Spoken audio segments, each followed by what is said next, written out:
Hello, everyone. Welcome back. This episode is with Zach Hales. Zach is well on his way to becoming a certified behavioral analyst. Analyst, I guess I should say. He works a lot with autism right now and has done so for a number of years now. So we talk a lot about autism and in ways that Zach, things that Zach uses to help people with autism become a little more independent, a little more self-dependent, and kind of how he got there and his journey to find his passion in that. And we talk a lot about drugs that can or can't help autism and drugs in our community, and I guess experiences that we've had with that being around us. And Zach tells a great story there towards the end. Really, if you listen to this whole podcast, I don't know how you can be mad about it. It gets it's kind of slow in the first 10-15 minutes, but through the end, it's really good. It gets better with every minute, I think. So comment down below. Let me know what you think. Share it with a friend if you think it's really good. I do have some stickers that I'll be selling soon. Hit me up on Instagram if you want a sticker. If you're local, we can meet up. If I can ship them too for a little bit of a fee.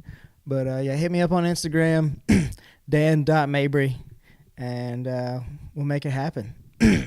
So thank you, and enjoy the podcast. Zach Hales, welcome to the program. Well, hello. I feel like I'm about to put this microphone in my mouth or something. It's weird. Hey, that's on you, man. Hey, whatever. You got it on video. Zach just cooked us a wonderful dinner and has shown some incredible hospitality out here in the sticks. Oh, yeah. We're in beautiful Archibald, Louisiana. Actually, once you pass the water tower, we're in Jotumtown. Jotumtown. So, okay, I did see that on the water tower. Yeah, so don't mess that up again. Yeah, not familiar with Jotumtown, I guuld guess. Have some real bubbas coming looking for you, dude. If they're watching this podcast, thank you. Thank you for the supporters. Oh. So we Zach, might get some pipes racking by here in a little bit. Yeah, fair enough.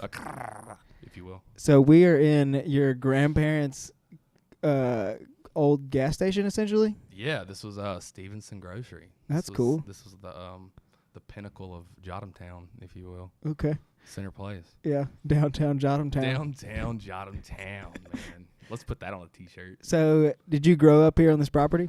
Actually, so whenever I was a sophomore in high school, my parents bought a new house, and the house is right behind this house. But our old house was maybe half a mile through the field. So we moved most of our stuff through the field. Moved in our senior year, and I've been here since not senior year, my sophomore year. Been here since then. So okay. Yeah. And where did you go to high school? You went to high school at a small high school, yeah? Mangum, if you will, or Mangum. Mangum Dragons, dude. Purple and white. So, tell me a little bit about growing up in Mangum, because obviously you've kind of seen the world since then to some degree. Or at least gotten out of Mangum. A little bit, yeah. I came to Ruston. I don't know if that's much better, dude. But no, Mangum was just. You went to Chevron and got a Hot Pocket in the morning. They deep fried their Hot Pockets. Okay. I don't know if you've ever had a deep fried Hot Pocket. That sounds like a game changer for sure. Hey, there ain't no game like it. It's ridiculous. They're so good. And you just went to school and went to football games and got drunk on the weekends. Like my senior year, drank a fifth of taco vodka and ate some tacos. Yeah. Sounds pretty typical. Yeah, dude. I mean, that just embodies Mangum, taco vodka and deep fried Hot Pockets. So, I guess where do you work? Currently, I work at the Autism Center of North Louisiana, but I just took a different position at Blooming Potential, and we're an ABA clinic, so we provide ABA services to kids that are on the spectrum or have developmental disabilities. And when you say on the spectrum, we're referencing autism. Yeah. Sure. And I guess you went to school. What did you study in school? You went to ULM, yeah? I went to ULM for my last 2 years. I went to Tech my first 2 years, and I was a civil engineer at first because I wanted to build bridges for some reason. And then I realized how no, I didn't want to do that. There really wasn't. You couldn't do anything. Like you were set to the system, and like you couldn't do anything else. Like you had to take those classes this quarter, that quarter, and this quarter. And I was like, no, not doing it. So after I did that, I went into biology. And then I missed my very first biology test. Like, very first test of college, I literally slept in until 9:30, and it was at 8. And I was woke up freaking out, called my mom. Then I switched over to business because it was just like, that's what everybody else is in, you know? Like, I know I'll have the test. I know I'll have all this kind of stuff whenever I was in the fraternity.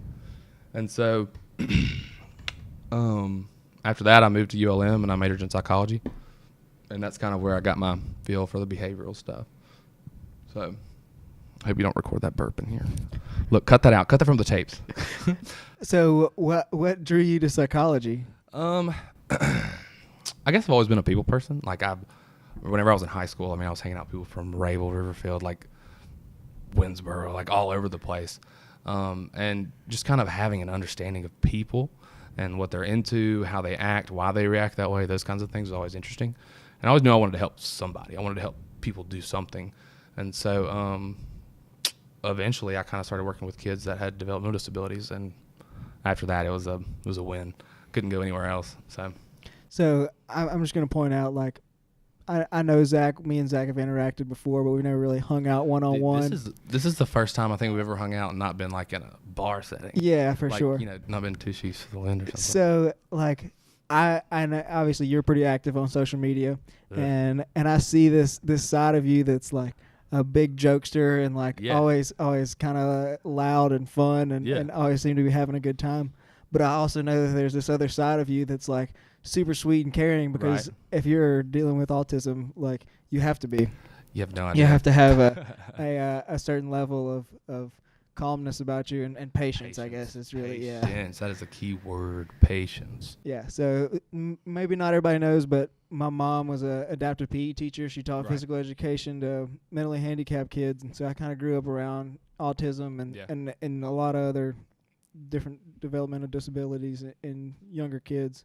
And that's obviously something that I knew that we could connect on and we could talk about a little bit. So I know you're involved to some degree in med camps, and I know it's a big deal. And med camps is awesome. Camp Alabama, is that what it is? Yeah. Camp Alabama. It's between Ruston and Monroe. I can't think of the exit that it's on, but it's right there. So how did you get involved with that, and I guess how long have you been involved with that? Actually, my buddy Cole, he started dating Casey Hobson. Okay. And she's the camp director. She does all their events, gets everything ready, does the social media I know stuff. Casey. Yeah, she's super cool. And she told me, she was like, you would be a shoe-in for this, because at the time I was working with an older kid that had autism, and not necessarily in a therapy setting, but just kind of making sure that everything was good throughout the day, like he was eating, taking his medicine, that kind of stuff. And she was like, you should do this. And I was just like, I can't give up my job, you know. Well, then the opportunity came to where I could do that, and I could take that month off or whatever it was. And I called her, and I was like, dude, I'm in it. I'm ready to go. And she she gave me a position right then. I was a lifeguard, so I was the head lifeguard. You know, you might not think it, but I could swim pretty fast. I could pretty agile in the water, if you will. And so, I got to do that and spent the whole month of July out there. And, it was a good time. It was awesome. So you just went the one time? Yeah, I just went that one time. After I did it once, I kind of found my job. After I finished, I started working at Keller Williams as a runner. Jeez Louise, dude, that was terrible, man. Like, you just had to drive all day. Like, they'd give me this list, like 30 addresses. And they'd be like, all right, we need you to do this. Well, one of the addresses is in Columbia, like almost Alexandria. And I'm just like, I literally just have to go and see if it's mowed. Like, could I call a friend or something? Like, phone a friend, like, is the yard mowed? Let me know. But I'll Venmo you. Yeah, I'll Venmo you some money. I don't even know if Venmo was around then. Like, I literally have to drop off some cash in your mailbox. Fair enough. But no, I was like, I like this. Don't get me wrong. Like, this is a cool environment to work in. But also, I knew what my, I guess, calling was, if you would say. I knew it was to help kids with mental disabilities, and I had where our offices were, there was an autism center right next door. And one of my friend's moms actually worked there, and so I got in touch with her, and that's kind of, after that I was like, here's my 2 weeks, like, I'm going to do this, and I knew that's what I was supposed to do. So, yeah. So you got your psychology degree? Yeah. And then you've continued education. Oh yeah. I'm in a master's program right now. It's all online. It's a turd, dude. It's just a big old glossy turd. Like they promise you. Yeah, I mean, after you finish your master's degree, you're going to be a practitioner. You're going to be a provider. But the stuff that comes along with it, like you don't just have to go to school. I have to get 1,500 hours worth of supervision. I have to do all these different things. I have to do initial assessments, re-evals, like on these kids that literally, have their disabilities and stuff like that. And so it's a whole new ball game from just providing that therapy to them. And that's not something that is always in your control. Results.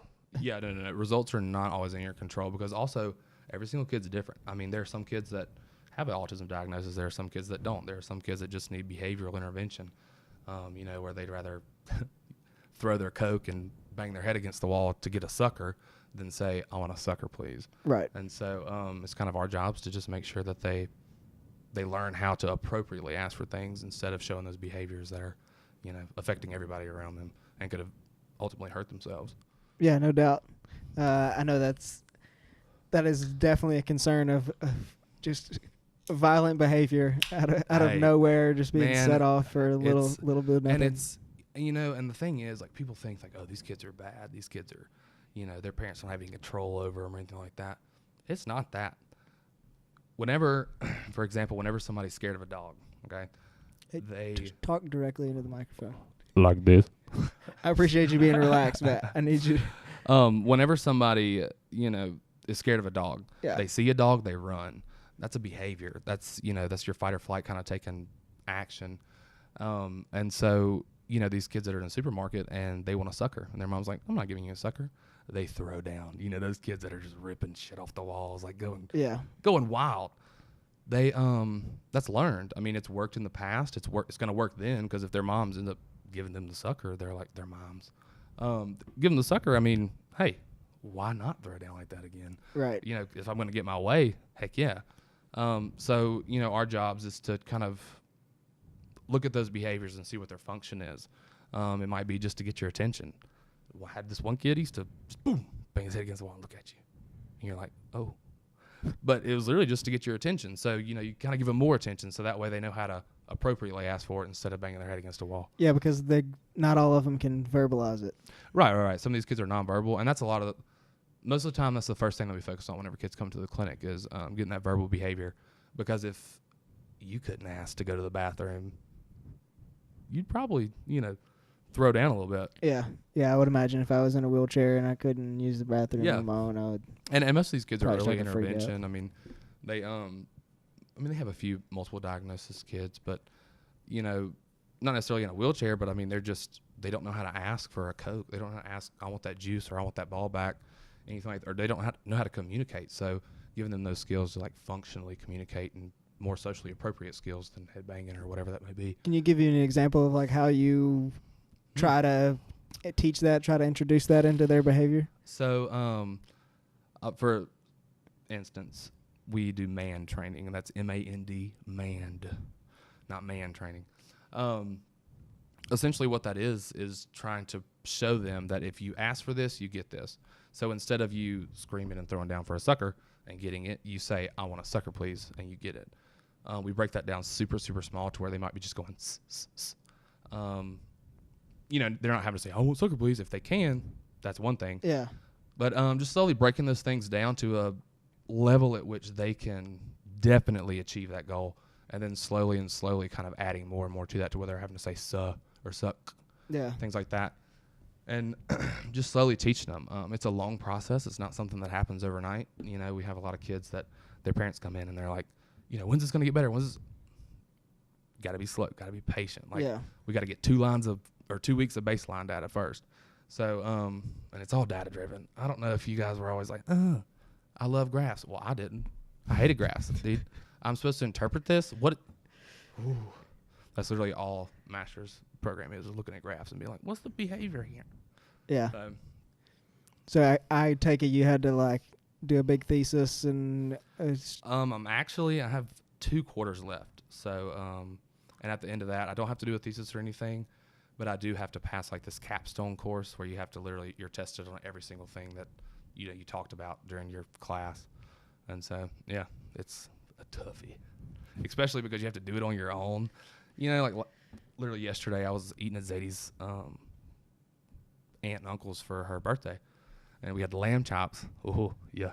Oh, lamb chops. They were super good, dude. And,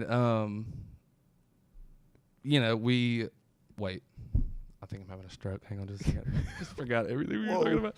Okay, no. That's a bold statement. Somebody call the medic. Please don't have a stroke. We're far from Well, hey, at least we got it on camera. They know exactly what happened. What were we talking about again? Just give me you a were recap. eating lamb chops? Before that, what was Zadie's? the point of me telling that lamb chop story? I lost it too. See? Mm-hmm. Anyways. Where are we at? Dude? Zadie, do you remember? Give us some help here, dude. Zadie's in the background over here. Yeah, we were talking about behavior and how we're training people. 100%. You were talking about a thesis, and Yep. I forgot to do my discussion post last night. Oh, Justify. Oh, it's still an A if I get it turned in tonight. It's 10 points off. cool. I don't think I paid my gas bill. Hey, that's I honest. thought it was on automatic, so. I literally did not. I forgot to pay my rent, dude. I forgot to pay my grandparents. Yeah, dude, they're gonna be so upset. Yeah, I'm they're not gonna gonna be kick able to eat down your Sunday. door, man. Oh yeah, they're gonna. Are you gonna be able to eat Sunday? Dude, they're not gonna be able to eat. They're not gonna be about it. Like, you didn't pay your rent, you can't eat. Sorry. Yep. Jeez. So, you mentioned that you just changing clinics, I guess. Yeah. Is that Yeah. did you work somewhere else previously to that, or I guess how much experience have you had in the field? So I've actually been working at this clinic that I'm at right now for 2.5 years. Like, I've been there a long time. And I know you've done some like one-on-one in-home stuff. I know you mentioned it earlier. No, yeah. We kind of get out of the clinical setting because most of the time, you can learn something all day in school, or you can learn something at here, but if you don't use it whenever it's more appropriate, you're not really learning the skill. You haven't generalized it, is what we call it. And so a lot of the skills that we try to teach in the actual therapy session, we try to take that out into the park or, Target. Been there before. Just to try to make it normalize it. Yeah. Make it to where they're having to use that skill in multiple areas across multiple persons, because that's going to show you that they've actually learned it and learned what you've been teaching them. Burps. Dude, belches. What's another B word? Beats. Pals. I don't even like The Office. The what? Yep. The Office? Yep. Get out. Not a big fan. Becky, shut up. Get out. Honestly, I was right there in that boat. Then I started watching it one night, and I was like, this is the dumbest stuff It's funny. ever Don't get me wrong. seen, I have dude. laughed, but I don't It's feel kind of like the South hype. Park. Unpopular opinion, South Park is trash. Just as I thought. Trash. Like, dude, it's so bad. Like, I'm sitting there watching it, and I'm just like, Kenny. Like, dude, all these, what the fuck are you doing, guy? Like, killed Kenny. Yeah, like, what? I mean, and I think it's funny that they make fun of, like, things that are happening in, current events and all that kind of stuff. But there's just something about cartoons. Can't do it. I don't know why. All right. This is something that I thought about earlier today. Yeah. It's kind of a controversial subject. Ooh, controversy. First one that I've really introduced on the podcast, Yeah. so we're just going to roll with it. Hey. What do you think about, or do you think, I guess I should say, do you think that certain vaccines lead to autism? Do not think in any way, shape, or form. So here's my whole thing. I knew this was going to come up. Okay, so I've been cool. thinking of my response. I did a little research before. The first study that ever came out, it was from this doctor in Great Britain. He had all these different cases, and he was like, this, what accent was that? My bad. He's like, vaccines cause autism. Like, it's shown time and time again. And that was pushed out, like, everybody was like, yeah, like it does, this anti-vaxxer movement, all this kind of thing. But also, what people don't want to talk about is the fact that that doctor a few years later lost his entire medical license because he altered all the information in that study to make it look like, yeah, vaccines do cause autism, which is 100% not the case. Don't get me wrong. there's no cause for it. You ask me what a cause is, I can't give you one. Like, there's so many different things that come into effect whenever it comes to an individual that has autism, because it doesn't affect just one socioeconomic status or one gender, one population of individuals in Louisiana or anything like that. It's across so many different boards and boundaries and all this different kind of stuff. And clearly, I mean, people have normal children and autistic children all the time. Right. I mean, you might have 3 normal children, and I say normal, I don't like saying that word. Fair enough. Neurotypical. Okay. That's a little more. I'll have to work that into my own vocabulary. Cool. But you never know. You never know what's going to happen. You never know the reason. It might be environmental. It could be biological. There are so many different reasons as to why someone may or may not have autism. And the spectrum's so wide now. You could be completely nonverbal, have no motor functioning. You have this over here that's just whoa, and then you have up here where it's like these kids are smart. Yeah. These kids are brilliant. Like, yeah. There's this one kid I know. He literally remembered every single serial number, I guess, on the back of VHS tapes. And so I'd mess with him, right? I'd go into this room where all these VHS tapes were like ceiling to floor, and I'd just move one, and he'd walk by it, come back, and just be like, "Oh," and he grabbed the exact one that I moved, split it in half, put it right back. Like, he knew exactly where it was. They're so systematic and. Just, now, did he enjoy that? Do you think he kind of got off on that, or did that really I really throw say him that off? he enjoyed it. It was just that's not right. Yeah, I should fix it. It's like if you park your truck in your living room, you wake up the next morning, you're like, that's not right. That shouldn't be here. What? Where's my couch? It's who did this? Yeah, who did it? But yeah, I mean, it just wasn't right. Like, it wasn't the way it should have been. And they enjoy structure, and they thrive in structure, and they're able to really, a lot of the things that we have to teach them have to be in a structured environment, or you can't learn them because they're might want to go over here and play with this or do that. But if you structure it and get it right down where it needs to be, they can thrive in those environments. And you can really see these kids, exhibit some of the same things that you would expect them to.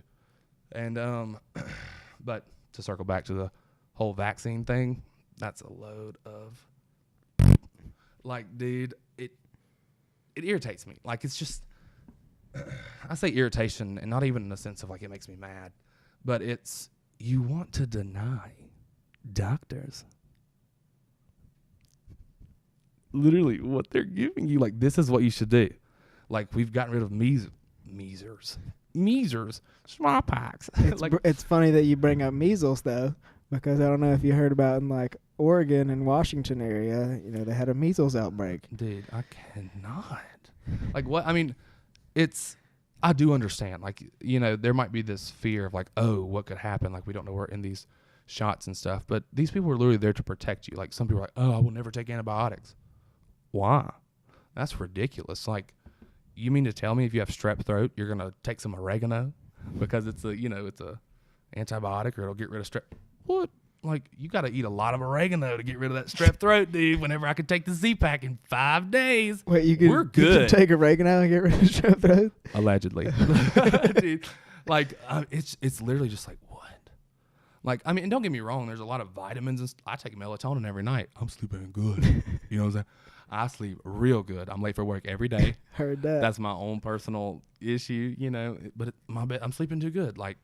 Because of melatonin, something that your body naturally produces. You might need B12 to give you a little more energy throughout the day. I mean, all these supplements are really good things, but whenever you try to completely excuse medicine, Western medicine, I guess you would say, these things that have been researched and used and show you, there's time and time again where you see all this proof, that this works. We haven't had a measles outbreak in X amount of years. Why all of a sudden, when people ain't getting vaccinated, we got measles? That's ridiculous, dude. Yeah. I mean, what? I think that is the only way to really describe it, is that you can just look and I mean, and don't get me wrong. I mean, they're okay. People have these stories where, oh, I took my child in and he got 9 shots in one day. Huh? You 9 shots? Well, I'm afraid of 1 shot. Okay, there's a spot on my butt cheek where I literally got a shot one time, and I had an allergic reaction to it, and it ate all of my flesh all the way to my butt bone. Still there. not going to show it. Wow. Yeah. But it was just because my immune system was down and my body didn't take it the way it was supposed to. And that kind of stuff happens. Can we talk about that? Yeah, dude. We can talk all about that. I mean, it's right here. Like, literally, I can touch it. Like No, yeah, like straight hole, all the way to bone. No, you look at it and you're like, what happened to your what happened to his butt? But it literally, it's where they put the shot in, like where all the medicine went. It just kind of deteriorated and stuff. That's wild. And I don't get that shot no more. Yeah, I don't doubt it. But you know, that was the first. I've had it before, and that was the very first time. And your bodies change. Your bodies are always changing. You never know what's gonna. You know, it might have been because I ate 78 strawberries before I went into the doctor's office. But you know, there's so many different things that can happen. And so I don't think that, you know, a few cases of someone completely regressing after they got a shot, you know, oh, he was speaking in full sentences and then he went and gotten shot and now he's, you know, just staring at walls, or, you know, he's not himself anymore. Yeah, you know, whenever I think about that, I think about, I don't know, it was like the very first video that I saw about this was like, some woman went and got a shot, and then she couldn't walk forward. Like she had to run backwards. She could only she could run back. Dude, she would have got it. Look, I'm telling you, she was fast. Everybody would have been amazed. She would have robbed Walmart or something. She could have just ran out that thing backwards. Everybody been like, oh, my God. We watching a movie? Somebody bring my popcorn. No, yeah, I mean, I think that Western medicine's here to help. And, I mean, there are certain... No, don't get me wrong. There are certain doctors that maybe overprescribe some things, or, you know, like I feel like Xanax is a big problem. People are like, "Oh, I take this," and I'm like, "No, whatever." But Xanax is just a patch to what's actually bothering you. No doubt. You know, but also measles. That's a definite problem, man. Like that's gonna take you down. I mean, that affects so many different people. Like it's completely different, and you should be very systematic. And I mean, I feel like whenever you're a parent, you should definitely know, hey, we're going to do one shot this day. I'll come back 2 weeks later. We'll do another shot. Break that up. Yeah. I mean, as an individual, you have the right to say no to any kind of medical treatment. And if you don't think that's right, go get a second opinion. That's not the only doctor that's out there. Yeah.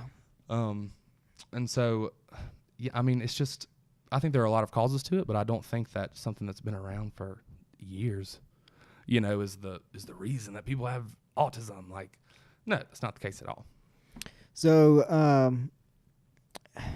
have you heard? You were talking about Xanax and that kind of stuff, and I know that obviously it's you've been used as a party drug, and I know you've seen that. Yeah, for sure. In your time as a bouncer and whatnot. Whoa. I definitely saw plenty of people go full zombie mode. No, yeah. What's that? What is that term? Beast mode. Oh, I was gonna say barred out. That'll work too. I like that one better. Ooh, put that on a t-shirt. We should make t-shirts just of phrases. No, that barred out. That's that's kind of a part of the process here. Yeah. I need feedback from people though, because I get like focus group, 2 comments. No, I need like people to comment on stuff. Yeah. Say funny lines that happened during the podcast. Yeah. But anyway, there's a new drug. It's based on ketamine. Have you heard about this? Just came out here recently, or it's about to come out. It's I forget what it's called, but it has something ketamine in it. It's like guap, subketamine in it or something. But it's a nose spray. Oh my and God. It's used for depression, and but it's only going to be administered at clinics, and you can only take it like once or twice a month or something. So it's going to be an interesting deal. That's amazing, Dan. Yeah. Like what? I mean, wonderful. If that's something that's going to help, and there's like plenty of studies and stuff for it, just like the Vaxxer thing. If there's plenty of evidence backing it up, saying this is something that we're seeing. You know, you do all these different things. They have control studies. What did you mention? What drug did you mention? Xanax. No, but I thought you said something different. I'm sorry. I might have. Okay. Suboxone? I don't know. There's just a lot of stuff out there that is whack. Or I say whack, but it's abused. No doubt. For sure. But I mean, if there's the evidence behind it to support that, like, that's great. You know, like I'm here for that. You know, if that's going to help with people that have actual, you know, mental health issues. I say actual mental health issues. Like I can't say, you're lying. You're not depressed. Shut up. You know, like that's not how you handle that. I mean, everybody kind of, myself included. I mean, everybody has their own ways of dealing with mental health. And if that's something that's going to help and is going to see great results, that's cool. But if it's also something that's, you know, somebody's like, hit this nose spray, you know, while I'm sitting at the bar, I'm going to be like, well, see, that's the thing. no, I'm not doing it. Ketamine is definitely a party drug, and I guess that was like I was listening to an article on the Right. I listen to NPR, and they have random stories on there every once in a while, and they were talking about this, and like they're setting this whole thing up, and I'm like, dude, this is just setting up for abuse, and they're like, but it's only gonna be administered at clinics, and I'm like, all right, maybe that'll work. I don't know. You know, I'm sure somebody will figure a way to cheat the system, but yeah, I mean, it's just, I don't think that we should, you know, pump out harsher drugs than we already got. I mean, like, I feel like there's an epidemic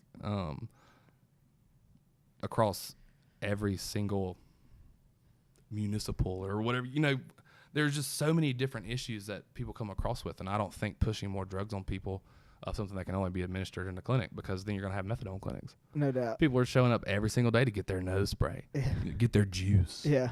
Like, what? No. Like, that's crazy. Like, why aren't we, you know, doing, like, cognitive behavioral therapy? Or why aren't we, you know, why aren't they riding a horse? Or, you know, giving them a job or something. No doubt. I mean, I think mental health definitely starts with physical health to some degree. For sure. And I guess I'm no doubt that there are people that have to get their mental status in a better place to be able to be physical. But I definitely think that. And don't get me wrong. I mean, I've, you know, full disclosure. I mean, I've taken SSRIs or whatever they're called. You know, I'm talking about the antidepressants and all that kind of stuff. Got a diagnosis at some point. You know, I was on all these different pills, and it was baffling to me that I was taking all this stuff that was supposed to fix it, but on the inside, I still felt like shit. I still felt terrible. Okay, yeah, medicine worked for a little bit, but for that one time that it didn't, the camera's 80. Yeah. Do whatever you'd like. There might be one in the freezer. Hey, press it one more time. Perfect. Since we were rudely interrupted. All right. Well, while we're rolling on this, like, I have a friend. I'm not gonna mention his name, but just recently he had put out on the internet that he had been using CBD oil on a regular basis, and that had helped him quit drinking and get off of drugs. Yeah. And I was just wondering how you feel about CBD oil and marijuana in general for the treatment of autism or mental health in general. I don't think marijuana is like there are its uses. There are its uses every single day, whether that be recreational or, you know, medicinal. I mean, you see all these videos, like, I don't know if you ever watch Viceland. For sure. But they have, you know, this thing where these people literally sold everything they had and lived in a camper trailer in Colorado just so their daughter wouldn't have seizures. I mean, she went, after they started, you know, administering treatment or whatever, she went from like 100-something mini seizures a day to 1. Yeah. That sounds great. You know, like, I'm here for that. Yeah. But I mean, to each his own. I mean, whatever you think is gonna help, but also a Band-Aid's gonna help for so long, but eventually you have to take it off to let that scab, you know, kind of fix your own Band-Aid. I guess just like strictly, let's just talk about strictly autism. Like, do you think that any of that? I mean, obviously, in my opinion, I think the CBD stuff, I think it has, you know, some inflammation, helps with inflammation and stuff like that, and I think that would help to, you know, clear things out of people's bodies and stuff like that. But I don't necessarily know how certain marijuana effects would help autism. I feel like nobody does. I mean, there hasn't been enough research on it to really say, okay, this is what happens whenever you administer these types of drugs. You know, you don't see, okay, they're going to have more vocal behavior, or they're going to have less tantrums, or they're going to eat different foods because they're so hungry. You know, they got the munchies with it. Yeah. There's not enough research done on it yet, and I think being in the field that I am, if there's not research done on it, put that to the side. Like, if it hasn't been replicated, duplicated, like people are saying, okay, yes, this works. This is something that's effective. I mean, you have to be smart when it comes to that kind of stuff. Like you can't just read something that you see on, holisticliving.org/housewives, what, like, No doubt. oh, wow, you washed your dishes in CBD oil and now your family loves your food. That's good. Like, no, you can't do that. I mean, you can't just, and there are a lot of these doctors that, present all this stuff. And my biggest thing is fact checking. Like, if you want to come to me with something and you're going to try to present it as like, give it a case. Yeah. Okay. That's cool. But I want to see like the research behind it. I want to see where that's verified or where that's given some type of evidence.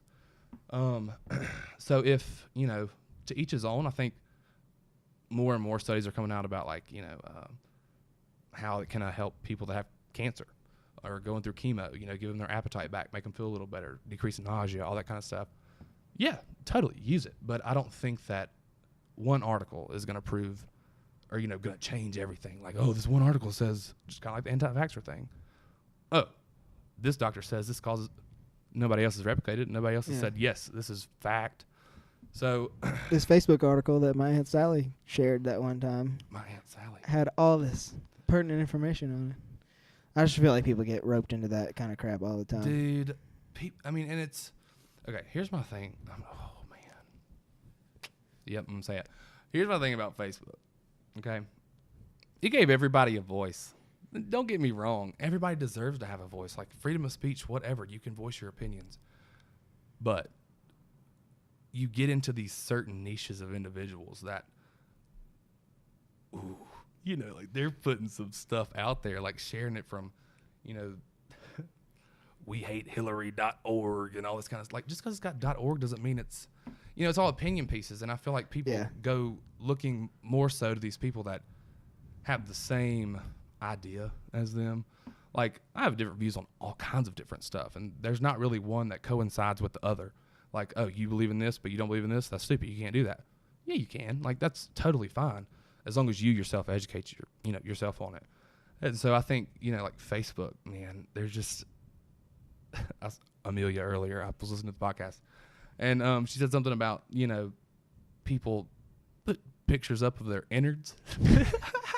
That's a word that should go on a t-shirt. Innards. Innards. Just innards. With a picture of a baby. And yeah. Yeah. Ooh. Yeah. That's like an ultrasound. Zadie, write that down. Put it on a post-it note, please. I feel like people share too much. Like people, because they need this validation or some sort that somebody else agrees with them, that they're not the only person. But also, you put that on Facebook, but what if you didn't have Facebook? What if all that bullshit was gone? How would you have actual interactions with someone? Me and Zadie, literally today at Fox's Pizza, while we were eating a delicious turkey wedgie, 9-inch, okay? Wait. I miss those wedgies. Dude, that's the only wedgie I do miss. It's so good. We used to have them in Ruston. Oh, man. Didn't you go to the Johnny's Pizza there? Yeah, it's better than the other one, too, so I'm not mad about it. I'll be the judge of that. I ate the buffet on the rig. What? I haven't been to Johnny's. We got to go to Johnny's Pizza buffet. For real. The one in Rayville is hit or miss. Hey. But they're the only. Well, I guess they're not the only game in town because Fox's is there. Dude. Anyway. Fox's is winning that game by a long shot. They No don't have doubt. a buffet, though. That's the thing. If Fox's had a buffet, oh, my God, I'd be in a Fox suit. Dude, I'd be in there just getting it. I'd be just. I'd be in a Fox I don't need a suit. drink. I'm just going to get a cup of cheese. Thank you. I'm like, what? Oh, my God. That cheese sauce is nacho cheese. Fun fact, one time we were working, dude, and we opened up this can of cheese, and because I worked there, literally, I got hired there when I was 15, and I was literally taking the grout out in between the tiles. It was terrible. It was so bad. My mom and dad had dropped me off. Got paid nothing. Oh, it was bad. Anyways, whenever we started working at Fox's, I mean, you had to like prepare all this stuff, right, and do all this prep work. Well, we opened up a can of that nacho cheese one time, just like nasty nacho cheese too, just like you shake the can, it goes. Yeah. Like just all at one time. Jiggles. Ugh. Well, there was a lizard in it. Whoa. Yeah, a whole salamander. Dude, and it was definitely like, I like touched it and poked it a little bit. Yeah, of course you Super did. crunchy. Yeah. So Been I'm like, there for a while. woo. Yeah, ooh. Ooh, it was a big one too. It was a 4-incher, man. It was a big one. It was disgusting. Ugh. That's incredible. Sidebar. So just scoop that out of the top and poured the rest of No, it in yeah, there. we served it out that day. You know, a lot of people got sick, but No big deal. no big deal. They definitely pinned it on something else. Yeah. So it was I don't care, whatever. I ate the cheese. I was good. Had the bubble guts for a little bit, but that was cool. Butthole was speaking Spanish. Oh, Jesus. So you and Zadie are eating foxes. Oh, shit. That's what should go on the T-shirt. Yeah. My butthole's speaking Spanish. Butthole speaking Spanish. That should be Piccadilly's new ad. I don't know. So me and Zadie were eating foxes, I think, is a good lead into that. Yeah, me and Zadie were eating foxes, and my butthole started speaking Spanish. Yeah. There you go. I've been watching too much, what's that show on Netflix? Not Cocaine familiar. Dealer. Oh, yeah. Narcos? Ooh, yeah. Dude, my dad's an addict to Narcos. Sorry. I didn't mean to reveal that. However. You know, no, he just found Netflix, and he's an old fashioned man. Like, Yeah. oh, I'm gonna just pause this DVR and I'm gonna come back. You know, but like he found Narcos. He's literally finished all 3 seasons in what, a week. Like he's been dedicated. Yeah. Anyways. Yeah. So anyway, Jeez. you and Zadie were eating it. We were going somewhere with that. Ooh, social media. Okay, Yeah. me and Zadie were eating at Fox's earlier, and we saw this person, and I was just like, this dude. Like, I was like, I have, like, just giving her, like, everything that I know about said individual. Okay. And literally the first thing we did was went to his Facebook, and we just, like, looked at it, and we were like, ooh. Yeah. Yeah. And it's like you don't have that social interaction anymore, like to where you actually get to find people out or, you know, engage with somebody and like, what are they about? What are they not about? You know, what makes them tick? What makes them smile? What makes them sad? What makes them feel certain ways that you might not know about? And so I think, you know, Facebook really gives all these people a voice that without Facebook, they wouldn't be as appreciated. I mean, everybody's got a voice. Everybody has something to say. Like, that's all cool. Like, speak your truth for sure. But I feel like whenever, you know, you get into bashing people and, like, you have all these people hyping you up, that validates your dislike for someone. And it's, yeah, it just hurts, like, looking at some of that stuff on Facebook. And it's interesting because so recently there's been a lot of stuff about Twitter. Yeah. Jack Dorsey is the CEO of Twitter and the Cash App and a couple different other learn something new every day. and other stuff. He's been on Joe Rogan's podcast a couple times here recently. Okay, cool. And, well, honestly, I listened to a podcast with a drag queen on it. Okay. She's honestly the dumbest person I've ever met, like, or not met, but listened to in my life. Like, they just say some of the stupidest shit. But anyways, RuPaul? No, not RuPaul. It's only a drag queen I know. No, Sorry. it's Katya Smolevich. Okay. Yeah, I said that. I don't know if I said it correct, but she's like this Russian. She's a upper class Russian whore. Okay. Allegedly. Self-described? Yeah. Okay. Yeah, and she, Wow. she or he, whatever you want to say. Yeah. Used to be like a meth addict and like went through all these different troubles, and now him, Brian is his real name, and this other dude, they, you know, just do this podcast and they do some of the funniest stuff, dude. Just dumb. That's really the only podcast I listen to. Yeah. So, this Jack Dorsey, he's been on there twice now, and the second time there's this other guy who is essentially like, he's very right wing, very conservative, but he just wants things to be fair. Right. That's his pitch, at least. Yeah. And so they're talking, and they're basically talking about how Twitter is a leftist-leaning platform, and they're talking about specifically LGBT rights. Yeah. And how people attacking LGBT people on Twitter will get blocked, but LGBT people attacking other people won't necessarily get blocked. And that's an interesting deal. And it's like it's the person that was talking for the Twitter part is like, that is part of the content management deal, is like it becomes an ideological thing, and Right. it's kind of a weird deal to talk about, but It's at the same time, their reasoning for doing so is Yeah. very valid because they have like all this information about people that are transgender and Right, right, transitioning and the whole LGBT spectrum yeah. like are more likely to commit suicide and stuff like that. Yeah, yeah, and yeah. and obviously a lot of that has to do with a lot of them gaining hate and Well, stuff like that. we I mean, I'm gay. Like whatever. It is what it is. Like Yeah. I don't expect you to treat me any different, and I don't want I shouldn't have to act a certain way around you. I mean, I'm me every single second of the day. But I mean, I know there's been a time where I just didn't feel like I could show my face anywhere because people were going to judge me for that, or people were going to have something to say.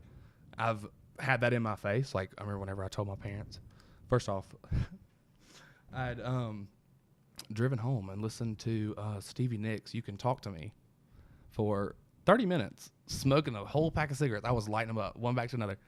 And they, I was so worked up. Yeah. You have no idea the level of angst that you feel right before you're about to do something. Even if my mom said, "I know," and I was like, bitch, no, like, I mean, I love her and like, but she was like, "Oh, I know, we never wanted to throw that on you." And then my dad was like, "Some people don't like broccoli." And I'm like, "That's a good one, Dad. Like, thanks so much." But I mean, they were super accepting of it. And I got lucky with that. But that is like, I mean, dude, to see where you live and to know the people that are surrounding you, for your father to have that answer, Bull. like, dude, that's incredible. And that was, I mean, in my mind, I was thinking, an ogre and a yeah, a pitchfork. There we go. Yeah. I thought they were gonna show up and come and ostracize. We're gonna use smaller words for the rest of this podcast. No, I thought they were gonna come and like, ooh, like get the fuck out. Like, right. You give me your truck back. Like, give me all this. Like, Yeah. They were gonna completely disown me, but I came out to my friends first, and they were all like, "Yeah, like we know," and that was cool. But coming out to your family that's known you literally since you were from the loom of your mother, like that's different. I mean, that's something that I might not have ever said it, but like actually me verbalizing it and letting everybody know, totally different playing field. And I was at a really low point before I did that. I mean, how long did you hold that in? Long time? I remember in the second grade, Okay. my mom bought me a stereo for Christmas, right? And it was like the portable one that you could put a CD in the top of. Brought it into the bathroom, and I think it was literally a Britney Spears song, or maybe Avril Lavigne. Fair Speaking enough. of which, did you see her new album? She's not dead, folks. Whoa. Hey, you heard it here first. That's news to me. Yeah, no, the conspiracies were not true. Dang. Right, I got caught up in that. dude. You get in that K-hole of YouTube. Yeah. Speaking of ketamine, that K-hole of YouTube will eat your ass. Like, you'll be lost for days. No, but I remember like imitating my mom, wrapping a towel around my head and just being like, like fucking getting it in front of the microphone, or not the microphone. I'm in front of the microphone now, but and just in front of the mirror, just like living my best life. Yeah. But I had to do it behind a closed door. And, as I progressed on, like I knew things were a little different. I always tried to, write love notes to, the girls in the 6th grade and stuff. And always got back like you're a really good friend. You're a really good guy. But I kind of want to whatever. And I didn't think anything of it, But then it was whenever somebody literally pushed me into a locker in the 6th grade or 7th grade. And they were like, you're fag. Like, get out of my way, fag. And I was just like, what? And then I went and researched what a fag was, right? And I'm like, oh my God, that's me. Like, what is this? It's a bundle of sticks. Oh, it's a. I mean, it was a lot. I'm like, Yeah. The worst thing that ever happened beside those lockers was one kid shitting down the hallway. And dude, he was in the very end and he ran all the way down. There was just poop everywhere. It's, oh God. It was so bad, dude. Just little shards of shit. Yeah. It stunk. Sounds intense. No air freshener in the world could have covered that up. No, they should have given it. They should have nose Throw plugs. that sand stuff on it. Dude, You know exactly. What I know exactly what you're talking about. It soaks it all up. Uh-huh. It's like they put it on. They put it on oil. Yeah, they similar stuff. Yeah. I mean, throw up's cool with me. Whatever, throw up on me. I'm down with that. Throw up on my freaking table. I mean, I'm not necessarily into it, but I'm not afraid of it either. I'm not like into it, but like if you're gonna do it, do it. Like don't hide it. Like I want to see you puking. Say, girl, I want to see you puke. Hey, girl, let me see you throw up. What that esophagus do? Jesus saves. No, but I mean, that was whenever I first realized, like, okay, maybe I'm not into girls, and you know, in my own mind, I was like, this is not okay. Like, what's wrong with you? And everybody is their own worst critic. I mean, you're gonna, you know, I'm gonna watch this podcast and be like, oh, I should have said that, or ooh, I shouldn't have said that, or, you know, that kind of stuff. You know, you're the person that has to look in the mirror every single day. And I wasn't okay with myself. And I think I tried to compensate with that with having a lot of friends. You know, like I wouldn't want to dub myself a socialite or anything of the sense, but like I could hang out with a goat. Like I'll milk that teat. Come on. You know, like we'll all day. Like we can hang out, whatever, Mr. Goat. Like I'm down. Yeah. You know, honestly, I have no qualms when it comes to learning other people. And I think that's kind of why I got into the profession that I did, you know, or especially psychology, was just because I like to know people. Like I was telling literally somebody the other day, I was just like, I wish I could be a fly on a wall everywhere. Not in a creepy sense. I don't want to see what you're doing. You know, I don't want to know what's in your spank bank.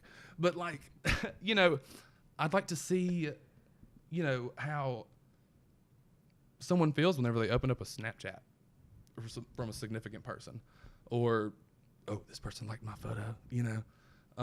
That may, you know, now that we're talking about it, they may be my my grievance with Snapchat is, you know, I don't get that that satisfaction. Hey, I just always can't get that reaction. satisfaction. Can't get Nope. no. Satisfaction. Yes. Otis Redding version is the best. Fight me. I won't. Okay. Because I mean, honestly, I'm not going to argue with Otis Redding. I've never You heard it. probably I've probably heard it. But I mean, hey, Well, if it's the best, it's the best. you should check out ASAP Rocky sitting on the dock of the bay. It's pretty good. Very first time I saw ASAP Rocky live one time. Yeah. Will's holding 4 lemonades in my hand. Everybody else was buck, turnt, Where was this? loose off that goose. Yeah. They've been drinking that Jigga juice. Yeah. Like they were. Look, I was literally standing. I mean, I was standing by Allie Davis, and she was, I think, M's. You remember that song? I'm talking about M's, or whatever. What is that? You know what I'm talking about? Okay. Look it up. I will. I'll have to check it out. But it was like, it was a buku, and Okay. I just remember turning to my right or to my left.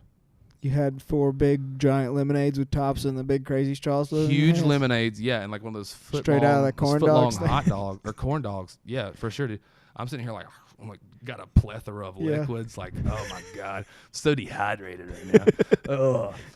No, but I mean they, yeah, I just remember her ass in my face, but she was in the air, Oh. and so I was just standing there, just kind of like, oh my god, and everybody was just whoa around me. Yeah. That sounds pretty intense. It was more than intense. Like camping. Because camp is intense. That's correct. God almighty. Funny story. I went to the very first Buku. Skrillex and Wiz Khalifa. Was that at the It was at the Mardi Gras World, but it wasn't inside. It was all outside. at the power plant? No, not at the What? power plant. It was still on the Mardi Gras World to the if you're staring at Mardi Gras World from The road or the yes, from the road. That's Yeah. correct. To the right, there's like a big, flat, concreted area, and that was where the main stage was. There's a little room over there, and they had another little stage in there. Honestly, Buku was too buck for me, man. Yeah, no, I'm a docile human. Like I want to listen to like some Steve Miller Band. yeah, Like we went to what do you call it? Jazz Fest this year, and Steve Miller Band was the tits. Like, they're 75 years old if they're cranking it out. I'm like, wow, they're really getting it. Yeah, I never went to Bonnaroo or Woodstock or any like crazy festivals like that, but I've been to some wild shows and seen some things, and I'm pretty much over it. I would love to go see a show and Dude, honestly, sit in the green in the outfield, and just hang out. Sit down, like hear some good tunes, like whatever. I'm not trying to, be vacuum sealed against the rail. Like, I'm cool, man. My boyfriend's up here. Screw you, bitch. I don't like all that kind of shit. I'd rather chill and just, watch my shit. Yeah. So I want to circle back a little bit. You were talking about you're about to get a certification of some sort. Or like you're going to graduate with your master's and you're going to become a provider. So after I get my master's, I'll have to sit for my national boards, which are a tough cookie. I'll sit to get my BCBA, which is a board certified behavior analyst, and then I'll have to take a jurisprudence exam or something of the sorts in Louisiana to get my LBA, which is a licensed behavior analyst. Yeah. So at that point, you would like be able to go open up your own clinic if you wanted to. I never want to do that. But That's that would certify you to be able to do so. For sure. I'm a provider at that point. Yeah. I'm able to do your consults. I'm able to give you initial evals. I'm able to do everything that all the work that a behavior analyst does. I'm qualified to do. So yeah, that's coming real soon. I guess. Do you have like long-term goals? Do you have like stuff you want to research? Or are you just trying to just take case by case and just help where you can? So whenever I started, I was really into the older kids. Yeah. I mean, everybody's so focused on early intervention, but what about those kids that early intervention misses? There's some kids that like Louisiana literally just got a behavior analyst board in like less than 10 years ago, like just here recently. And so there weren't a lot of services are becoming more and more prevalent now, but what about those kids that were missed before these services were so prevalent? There are 16, 17, 18-year-olds that their parents are going to have to provide for them for the rest of their life. And as a behavior analyst, my goal is to make their lives as cookie cutter as possible. You go home, you take a shower, kick your shoes off, clean up the house a little bit, make some macaroni and cheese, watch your favorite, whatever, like do what you do, go to sleep, wake up the next morning, go to work, all that kind of stuff. Now, there are certain limitations, like you might not be able to have a driver's license or those types of things, but anybody can learn how to wash some dishes or, wash your clothes or fold your clothes or be self-sufficient. I guess that's the biggest, that's the key term right there. Is self-sufficiency. These individuals being able to, because they're no different than you and I. At 13 they go through puberty. Like, they graduate from high school. They have to find some type of career, given on where they are on the spectrum. But I was about to say, so obviously everything's case by case, but like right. Most of these people you're talking about are social, or very antisocial, but have the ability to be social. So one of the things that I did for the past 2 years is I was the social center coordinator. So essentially what we did was you came in and we discussed, how to have appropriate conversations, how to make eye contact with people, how to read body language, all these different types of things, which they don't pick up on. They don't pick up on those social cues. So you kind of have to verbatim, like when someone is doing this, I'm making a frowning face. When someone's doing this, they're sad or, they're frustrated. When someone have their shoulders, put down and their arms crossed and they're looking down, they probably don't want to talk to you. So don't go up to them talking about, oh my gosh, I just love NASCAR. You can't do that. And those are some of the things that they don't pick up on. Don't quote me on this, but autism in Latin, I think, or something like that, means of the self. And so they're just internally focused. Like, I'm going to get out what I got to get out. And so sometimes they don't think about, how their actions can affect others. And that's okay, because I do the same thing. I don't change the toilet paper roll sometimes. And now my sister's got to get up with mud butt to go get her a roll of toilet paper. And I'm like, oops, I'm sorry. That probably makes her mad, Yeah. But I don't see it and I don't take any recognition of it because I'm just like, whatever, like she can get up and get it. But, it's to a point to where you know, you might go up to someone and say, hey, and if they're on the spectrum, they're just going to be like, and keep going. You know, they're just going to look at you, not even recognize that you said anything. And so that was my main goal, you know, whenever I first started, was to kind of work with those older kids. And I guess because there wasn't really a prevalence of them in Monroe, I kind of got into the littles. And my littles are my everything, dude. Like I've gotten kids to speak their first words, you know. Behavior modification's my thing. So this, you know, had one little dude had a lot of like self-injurious behaviors. I mean, it would concern you watching him. But all he wanted was attention. All he wanted was somebody to play with him. All he wanted was somebody to do this with him, or, you know, that, or give him a high five, or tell him good job, or tell him to come here, you know, just whatever. And so 2 months went by.